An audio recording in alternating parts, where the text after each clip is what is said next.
Tirupati rural మండలం తిరుచనూరులో వెలిసినటువంటి శ్రీ ఆదివారాహి అమ్మవారి దేవాలయం కూల్చివేతపై సంఘీభావం తెలిపిన హిందూ సంఘాల నేతలు కరాటే కళ్యాణి సినీ నటి శ్రీ ఆదిభట్ల శ్రీ కళాపీఠం వ్యవస్థాపక అధ్యక్షురాలు తాడోజు శ్రీనివాసాచారి రాష్ట్రీయ శివాజీ సేన వ్యవస్థాపక అధ్యక్షులు ప్రసాద్ ధర్మధ్వజం వ్యవస్థాపక అధ్యక్షులు పగడాల వేణుగోపాల్ రాష్ట్రీయ శివాజీ సేన రాష్ట్ర కార్యదర్శి మరియు విశాఖపట్నం పీఠాధిపతి భారతి పాల్గొన్నారు.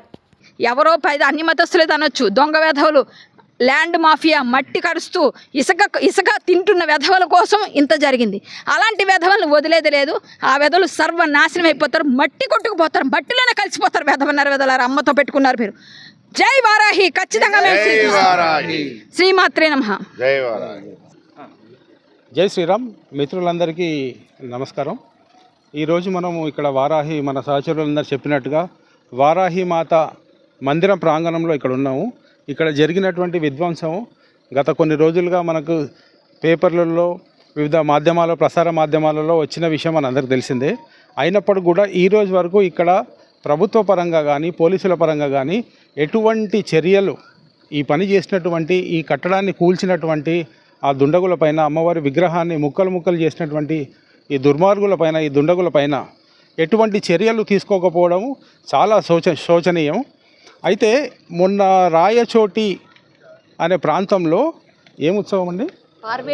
పార్వేటి ఉత్సవం, వీరభద్రస్వామి పార్వేటి ఉత్సవంలో హిందువులు 11వ శతాబ్దానికి చెందినటువంటి ఆ ప్రశస్తమైన ఆ మందిరానికి సంబంధించినటువంటి వెనుకటి నుంచి వస్తున్నటువంటి ఆచారపరంగా అక్కడ జరుగుతున్నటువంటి ఆ ఊరేగింపులో అన్యమతస్థులు వీళ్ళు ఈ మా మస్జిద్ ముందు నుంచి వెళ్ళకూడదు అని చెప్పి వాళ్ళు ఊరేగింపును అడ్డుకున్న పరిస్థితుల్లో అక్కడ కేసులు ఎవరిపైన చేశారు? అడ్డుకున్న వాళ్ళపైన కేసులు చేయలేదు. ఆ ఊరేగింపులో పాల్గొన్నటువంటి హిందువులపైన కేసు చేయడం జరిగింది. సో నేను అడిగేది ఒకటే, ఈ చట్టాలు అన్నీ అందరికీ సమానమేనా ఈ దేశంలో, ఈ రాష్ట్రంలో? లేదా ఒక్కొక్క మతం వారికి ఒక్కొక్క రకమైన చట్టాలు ఏమైనా అమలు చేస్తున్నారా? ఇప్పుడు వారాహి మాతను తన వాహనంగా పెట్టుకొని గుప్త నవరాత్రులు చేసి, పూజలు చేసి, అమ్మవారిపైన భారం వేసి ఈరోజు ఈ స్థాయికి వచ్చినటువంటి పవన్ కళ్యాణ్ గారు, మీ దృష్టికి ఈ విషయం రాలేదా? లేకపోతే వచ్చినా కూడా మీరు ఆ రకంగా మిన్నకుండిపోయారా? చట్టం తన పని తను చేసుకుంటూ పోతుంది అని చెప్పేటువంటి ఈ నాయకులు, ఈ వ్యవస్థలు ఈరోజు అమ్మవారికి జరిగినటువంటి అన్యాయం విషయంలో ఈరోజు వరకు ఎందుకు స్పందించలేదు? మన సహచరులు ఇదివరకు చెప్పినట్టుగా అమ్మవారితో పెట్టుకున్న ఎవరు కూడా బాగుపడ్డట్టు చరిత్రలో లేదు. ఈ క్షణం మీరేదో చేసి ఇక్కడి నుంచి పారిపోయాం అనుకుంటున్నారు, కానీ దీనికి ఖచ్చితంగా ప్రతిఫలం, చాలా ఘోరమైన ప్రతిఫలం మీరు అనుభవించాల్సి ఉంటుంది. కాబట్టి ఈ సందర్భంగా పోలీసులు స్వామివారి పైన దాడి చేశారు, మందిరాన్ని కూల్చేశారు, విగ్రహాన్ని తీసుకెళ్ళి ఆ చెరువు గట్టున తోవి కింద పాతిపెట్టారు. ఇన్ని జరిగినా కూడా పోలీసులు చూస్తూ కూడా ఎందుకు మిన్నకుండిపోయారు? వాళ్ళకి ఇంత ధైర్యం ఇంత ధైర్యంగా వాళ్ళు దుండగులు ఇక్కడికి వచ్చి ఇక్కడ ఇంత దాడి, ఈ దేవస్థానం పైన దాడి చేసినా కూడా ఎవరు ఎందుకు పట్టించుకోవట్లేదు? అంటే ఎవరు పట్టించుకోరన్నా మీ ధైర్యం? ఈ రకంగానే ఉంటుందన్నా మీ ధైర్యం? ఇక్కడ ఈరోజు రాష్ట్రీయ శివాజీ సేన, శ్రీ ఆదిభట్ల శ్రీ కళాపీఠం, ధర్మధ్వజం, ఇంకా ఇతర హిందూ సంస్థలు మేమందరము ఇక్కడికి రావడం జరిగింది. మీరు ఇప్పటికైనా చెప్తున్నాము, ఇప్పుడు కమ్యూనల్ వైలెన్స్ అని మాట్లాడతారు. కమ్యూనల్ వైలెన్స్ హిందువుల వల్ల కాదండి. ఈరోజు వరకు హిందువులు కమ్యూనల్ వైలెన్స్ చేశారు అని ఎక్కడ దాఖలాలు లేవు. కానీ అనవసరంగా మా పైన కేసులు పెడుతున్నారు, మమ్మల్ని ముందుకు దోస్తున్నారు. ఏ రకంగా మీరు ఎన్ని దుర్మార్గాలు చేసినా అమ్మవారి కోసం, మా అస్తిత్వం, ఈ గుడులు మా అస్తిత్వం, ఈ సంస్కృతి మా అస్తిత్వానికే ఆపద వాటిల్లినప్పుడు మేము దానికి చట్టపరంగా కావచ్చు, ఇంకే ఉద్యమపరంగా కావచ్చు, మేము ముందుకెళ్ళడానికి అన్ని రకాలుగా సిద్ధంగా ఉన్నాము. కాబట్టి మీరు తగు చర్యలు దీనిపైన తీసుకొని ఎటువంటి ఏ రకమైనటువంటి ఉద్యమానికి మేము చెయ్యకుండా మీరు అంతా మీ చేతుల్లోనే ఉంది. మీరు సరైన చర్యలు సరైన సమయంలో తీసుకుంటే మంచిది. లేదంటే ఖచ్చితంగా ఈ విషయంలో హిందూ సంస్థలుగా మేము తప్పనిసరిగా స్పందిస్తాము, ఒక ఉద్యమాన్ని ముందుకు తీసుకొని వస్తాము. జై శ్రీరామ్. జై వారాహి. నమో వారాహియే నమః. ఈరోజు చాలా అత్యంత హేయనీయమైన చర్య జరిగిందని చెప్తాను. వారాహి అమ్మవారు అంటే ఆ వెధవులకు ఎవరికో తెలియట్లేదేమో, లలితా పరిభట్టారిక దండనాయకి. ఈ దండనాయకి దండించకుండా వదలదురా వెధవల్లారా. ఎవరినైతే ఈరోజు 9వ తారీఖు నుంచి పాక్షికంగా వారు వారాహి అమ్మవారి గుప్త నవరాత్రుల్లో కానీ, ఎప్పుడైనా వారాహి నవరాత్రులు కానీ అమ్మవారికి ఎప్పుడు కూడా రాత్రిపూట ఆమెకు పూజ చేసి బెల్లం ఆమెకి నివేదన చేస్తే చాలు, ఆనందిస్తుంది అమ్మ. అటువంటి అమ్మవారిని చల్లగా చూస్తుంది బెల్లం తీసుకొని. అక్కడ మనం కాశీలో చూసినా కూడా మనం తెల్లవారి ఒక 2 అవర్సే మనం ఆమె దర్శనం చేసుకుంటాం. వారాహియే అక్కడ క్షేత్రపాలకురాలు. అక్కడ ఆ అమ్మవారు వారాహి నగరమంతా పర్యటించి వచ్చి అమ్మవారు స్వామివారి తాలూకు విశేషాలన్నీ తెలుసుకొని అప్పుడు తెల్లవారి నిద్రపోతూ ఉంటుంది. వారాహి అంటే ఆ పేరులోనే ఒక వైబ్రేషన్స్ ఉంటాయి. ఆమెను తలచిన వారికి, కొలిచిన వారికి కొంగు బంగారమే కాస్తుంది. అటువంటి దండనాయికి వారాహి అమ్మవారికి ఇంత అపచారం చేసిన వెధవలనైతే వదిలిపెడుతుందని నేను అనుకోవట్లేదు. ఖచ్చితంగా వాళ్ళకి శిక్ష తగులుతుంది, శిక్ష వేస్తుంది. నామరూపాలు లేకుండా చేతులు నరికి అమ్మవారిని ఏ విధంగా అయితే మొత్తం ఎలా తీసుకెళ్ళి ఆ నదిలో పడవేశారో, ఈరోజు అదే విధంగా వారికి కూడా తగిన శిక్ష పడకుండా వారి జీవితాలు, వారి కుటుంబాలను కూడా అన్ని విధాలుగా కష్టపడే విధంగా అవుతుంది వీరు చేసిన పాపాలకి. ఎందుకంటే అమ్మవారికి చేసిన పాపం, అపచారం తరతరాలు పట్టి పీడిస్తుందండి. ఎందుకంటే మనం ఏదో చేసేస్తున్నాం కదా, ఏమీ చూడం. పంచభూతాలు సాక్షిగా చేశారు వెధవల్లారా. మీరు అన్నం తింటున్నారా, పెంట తింటున్నారా వెధవల్లారా? కనీసం ఆలోచన ఉందా మీకు? ఇక్కడ ఏదో అమ్మవారి ప్రదేశంలో హిందువులు ఏదో ఇష్టంగా అమ్మవారిని నవరాత్రుల్లో కొలుచుకుంటాం, గుప్త నవరాత్రులు వస్తున్నాయి, పూజ చేసుకొని అమ్మవారి ఆశీస్సులు పొందాలని చూసే హిందువులని ఎవరైతే 5 సంవత్సరాలుగా ఇక్కడ పూజలు అందుకుంటున్న అమ్మవారిని ధ్వంసం చేసి, అక్కడ పర్ణశాలను ధ్వంసం చేసి, ఇక్కడ ఏదైతే వీరు శిలాఫలకాన్ని ఏర్పాటు చేసుకొని ఇక్కడ పూజ చేసి ఇక్కడ వారు శంకుస్థాపన చేసుకున్న ప్రదేశంలో ఇప్పటికి కూడా దీపం వెలుగుతోంది. అంటే అమ్మవారి ఇక్కడ ప్రత్యక్షంగా 5 సంవత్సరాలుగా కొలువయ్యారు. 9 రోజులు నవరాత్రులు చేస్తేనే అమ్మవారికి పవర్ వస్తుంది కదా. 5 సంవత్సరాల నుంచి ఉన్న అమ్మవారికి పవర్ లేదనుకుంటున్నారా? అమ్మవారికి పవరే లేకుండా చేద్దాం అనుకుంటే మీకు పవర్ కట్ చేస్తుందిరా వెదవల్లారా.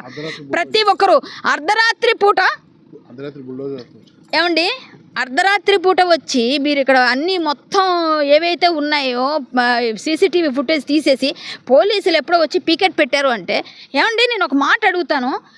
ఒక్క మాట అడిగితే అన్యమత కట్టడాలపైన ఎవరైనా వెళ్ళి ఉంటే ఈ పాటికి అందరినీ తీసుకెళ్ళి, తెలిసిన వాళ్ళని తెలియని వాళ్ళని మొత్తం అందరిని తీసుకెళ్ళి లోపల వేసేస్తారే.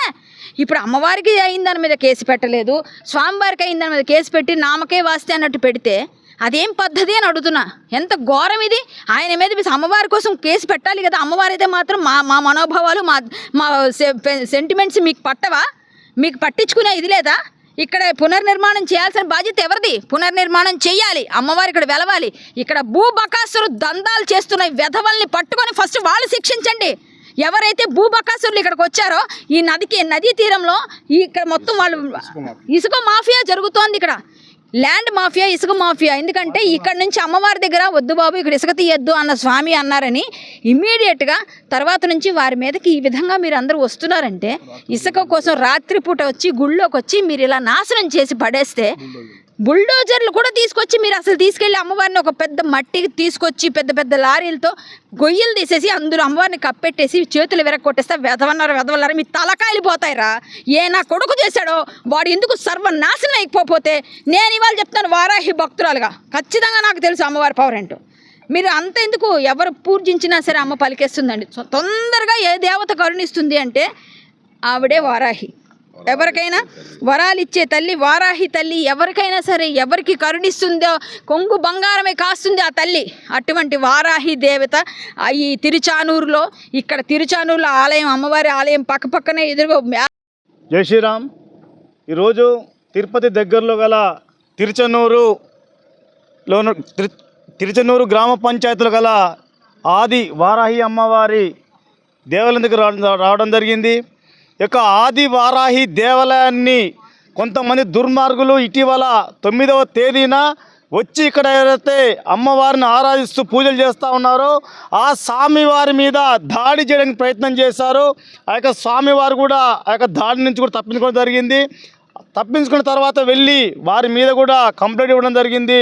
పోలీసులు ఎవరైతే దాడి చేశారో వారి మీద దర్యాప్తు చేస్తున్న సందర్భంలోనే మళ్ళీ వారికి ఏమాత్రం భయం లేకుండా ఈ యొక్క కోట్లాది మంది హిందువులు పూజించినటువంటి వారాహి అమ్మవారి దేవాలయం ఏదైతే ఉందో ఆ దేవాలయాన్ని నిర్దాక్షిణంగా ఈ దుర్మార్గులు కనీసం భయం భక్తి లేకుండా ఆ యొక్క ఆది వారాహి అమ్మవారి దేవాలయాన్ని నేలమట్టం చేశారు. మీరు యొక్క వీడియోలో చూడొచ్చు.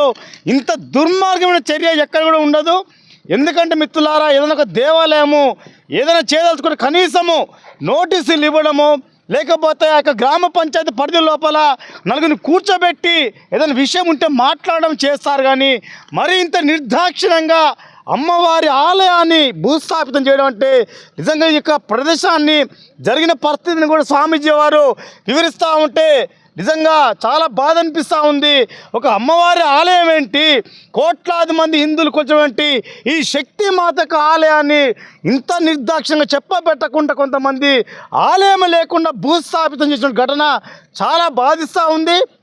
ఈ యొక్క ఆలయాన్ని నేలమట్టడం చేయకుండా ఈ యొక్క ఆది వారాహి అమ్మవారి విగ్రహాన్ని ఇక్కడి నుంచి 1 కిలోమీటర్ వరకు కూడా ఈడ్చుకెళ్ళి అక్కడ దాన్ని ధ్వంసం చేశారంటే ఎంత కక్షపూరితంగా వారు చేశారో అర్థమవుతుంది ఘటన చూస్తూ ఉంటే. దయచేసి ఈ యొక్క ప్రభుత్వాన్ని మేము హిందూ సంఘం నుంచి కూడా ఒకటే రిక్వెస్ట్ చేస్తూ ఉన్నాం. రాష్ట్రీయ శివాజీ సేన కావచ్చు, ధర్మధ్వజం కావచ్చు, అదేవిధంగా శ్రీ ఆదిభట్ల శ్రీకళాపీఠం నుంచి ఇతర హిందూ సంఘాల నుంచి కూడా మేము ఒకటే డిమాండ్ చేస్తూ ఉన్నాం. ఎవరైతే దుండగులు, అది ఎవరైనా కావచ్చు, ఎలాంటి రాజకీయ పలుకుబడైనా ఉండొచ్చు, ఇంక ఏది ఏమైనప్పటికీ కూడా ఖచ్చితంగా ఈ యొక్క ఆది వారాహి అమ్మవారి దేవాలయాన్ని ఎవరైతే ధ్వంసం చేశారో ఆ యొక్క విగ్రహాన్ని నిర్దాక్షిణ్యంగా ధ్వంసం చేసి కోట్లాది మంది హిందువుల మనోభావాలు దెబ్బతీశారు. ఖచ్చితంగా వారి మీద కఠినమైన చర్యలు తీసుకోవాలా, కేసులు నమోదు చేయాలా, వారిని రిమాండ్ చేసి జైలుకు పంపాల్సిన అవసరం ఉంది. ఎందుకంటే ఈరోజు చూడండి, బయట ఒక మాట అంటేనే ఇతర మతస్థుల యొక్క సంస్కృతికి సంబంధించో వాళ్ళ దేవునికి సంబంధించో ఒక మాట అంటేనే మరి 7 రోజులు 14 రోజులు 4 రోజులు జైలుకు పంపిన పరిస్థితి మనం చూస్తూ ఉన్నాం. అలాంటిది ఇక్కడ కేవలం ఒక మాటే కాకుండా దేవాలయాన్ని ధ్వంసం చేసి సాక్షాత్ అమ్మవారి విగ్రహాన్ని ధ్వంసం చేసి అక్కడ తీసుకుపోయి ఎక్కడో పడేశారంటే ఇది ఎంత దుర్మార్గం ఘటన. ఒకసారి ప్రభుత్వం ఆలోచించి సీరియస్గా తీసుకొని ఈ యొక్క దుండగులను కఠినంగా శిక్షించాలి. లేకపోతే అన్ని హిందూ సంఘాల ఆధ్వర్యంలో ఖచ్చితంగా ఉద్యమ బాట పడతాం. ఆ యొక్క దుర్మార్గులను కఠినంగా శిక్షించి ఇక్కడ ఆలయాన్ని పునర్నిర్మించే వరకు కూడా ఉద్యమాన్ని కొనసాగిస్తాం. జై శ్రీరామ్. జై శ్రీరామ్. చానూరులో ఆలయం, అమ్మవారి ఆలయం పక్కనే ఎదురుగా 50 మీటర్లలోనే ముస్లిమ్స్ అందరూ కూర్చొని పకోడీలు వేస్తున్నా కూడా ఎవరు చూస్తూ పట్టించుకోరు. ఈ చుట్టుపక్కల చికెన్ ముక్కలు తెచ్చి అక్కడ తింటూ ఉంటారు. అది సిగ్గులేని హిందువులు ఆ ముస్లిం జంట అమ్ముతూ ఉంటాయి. 50 మీటర్ల దూరంలో చికెన్ పకోడీ అమ్ముతారు. లాస్ట్ టైం వచ్చి ఫైట్ చేసాం, ఇప్పుడు మళ్ళీ వస్తుండగా చూసాం అదే జంట ఉన్నారు. ఇంకా అంటే ఇక్కడ ఏం చేస్తున్నారు అధికారులు? ఇక్కడ ఇంత పెద్ద పరిస్థితి ఇక్కడ ఏర్పడి ఇదంతా తీసి పడేస్తే ఏం జరుగుతుంది? తిరుచానూరులో పద్మావతి అమ్మవారిని కొలవాలా? ప్రతి ఒక్కరు హిందువులు బాధపడాలా? ఇక్కడ వారాహి మాతకి ఇంత ఘోరం అపచారం జరుగుతుంటే మీరందరూ ఏం చేస్తున్నారు? అధికారులకు కొంచెం కూడా పట్టదా? ఇప్పటికే చెప్తున్నామండి, ఇక్కడికి చాలా హిందూ సంస్థలన్నీ వస్తున్నాయి వెళ్తున్నాయి. కానీ మేము ఈరోజు వచ్చింది హైదరాబాద్ నుంచి వచ్చాము. అమ్మవారే పిలిపించుకుందేమో అనుకోకుండా మాకు ఇలా కల్పించింది. నేను వారాహి అమ్మవారి భక్తురాలి. నేను స్వామి చెప్పారు, విన్నాము. ఈరోజు మా ధర్మధ్వజం ప్రసాద్ గారు, శివాజీ సేన మన చారి గారు, నేను శ్రీ ఆదిభట్ల శ్రీకళాపీఠం తరఫున పెద్ద ఫైట్లే చేస్తుంటాను. నేను మీ అందరికీ తెలుసు. ఖచ్చితంగా దీనికోసం ఉద్యమిస్తామండి. అమ్మవారి పునర్నిర్మాణం జరగాలి. 5 సంవత్సరాల 2 సంవత్సరాల 3 సంవత్సరాలు కాదు, 9 రోజులు పూజ చేసినా మా అమ్మ భక్తి మాకు భక్తి ఎక్కువే. మా అమ్మవారు మా శక్తి తెలుసు మాకు. ఆవిడ ఒక్కరోజు పూజ చేసుకున్న ప్రతిష్ఠ చేసామంటే ఆవిడ ఇక్కడ వసిస్తూ ఉంటుంది. మనం లేకపోయినా ఆవిడ ఇక్కడ తిరుగుతూ ఉంటుంది. ఎంత బాధపడుతూ ఉంటుంది అమ్మ. ఈరోజు 4 నవరాత్రులు జరుగుతాయని చెప్తున్నారు స్వామి. పవన్ కళ్యాణ్ గారికి ఎగ్జాంపుల్ మీరు తీసుకుంటే, పవన్ కళ్యాణ్ గారి వాహనం పేరేంటండి? వారాహి అని పెట్టుకున్నారు. ఆయన వారాహి భక్తుడైన. అయ్యా పవన్ కళ్యాణ్ గారు, మీరు వారాహి భక్తులుగా ఉన్నారు. ఈరోజు ఆంధ్రప్రదేశ్లో జరుగుతున్న ఈ ఘోరాన్ని మీ కళ్ళకు కనిపించలేదా? ఇన్ని వీడియోలు మీకు కనిపించలేదా? మీకు డైరెక్ట్గా అప్పీల్ చేస్తున్నా నేను. పవన్ కళ్యాణ్ గారు వారాహిని అని పెట్టుకున్న తర్వాత మీరు గెలిచారని జనాలు చెప్పుకుంటున్నారు. అమ్మవారి భక్తులుగా మారిన తర్వాత మీరు గుప్త నవరాత్రులు చేసిన తర్వాత మీకు పదవి వచ్చింది అంటున్నారు. అన్ని విధాలుగా మీరు భక్తులు, మేము నమ్ముతాము. మీ శక్తి మాకు తెలుసు. దయచేసి ఈ వారాహి అమ్మవారి విగ్రహాన్ని మీరు మళ్ళీ పునఃప్రతిష్ఠ చేసి అద్భుతమైన ఆలయంగా 9 రోజులు ఇక్కడ నవరాత్రులు చేసుకునే విధంగా, ఇక్కడ ఎన్నిసార్లు నవరాత్రులు ఉన్నాయో గుప్త నవరాత్రుల దగ్గర నుంచి మనకి 4 నవరాత్రులు కూడా ఖచ్చితంగా జరిపించేటట్టుగా ఇక్కడ జరగాలని మీరు కూడా వచ్చి ఇక్కడ సందర్శించాలని కోరుకుంటున్నాను. గుడి పగలగొట్టిన వారిని మాత్రం ఖచ్చితంగా మీరు శిక్షిస్తారని కోరుకుంటూ, మీ వల్లే అవుతుంది అని నేను అనుకుంటున్నాను. దయచేసి